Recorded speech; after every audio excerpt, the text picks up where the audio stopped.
Umra safariga bormoqchi bo'lganlar. Mana bu xabarni bitta o'qib ko'ringda.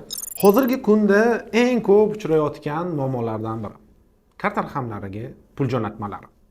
Sizga umrani taklif qilishadi va undan keyin sizga karta raqamlari yuborgan holatda joyingizni band qilib qo'ying, $100 tashlab qo'ying, 500 ming tashlab qo'ying va joyingizni band qilib qo'ying degan narsani iddao qilishadi. Ko'pchilik beradigan savol: to'lovlar qanday amalga oshirish kerak?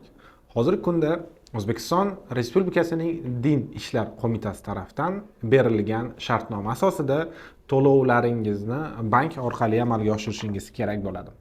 Bunda sizga shartnoma berishadi va shartnoma bilan tanishib chiqqan holatda siz ushbu shartnomani imzolaysiz va shartnoma bandlari ko'rsatilgan bo'ladi. To'lov uslublari va hokazo. Va bularni imzolagan holatda siz to'lovlaringizni to'g'ridan-to'g'ri rasmiy ravishda rasmiylashtirsangiz bo'ladi. Biz aeroportlarda har doim ham sevinch yoshlarini ko'rmaymiz. Sababi aldanib qolgan yokida shunga o'xshash holat bo'lgan insonlarni juda ham ko'p uchratamiz.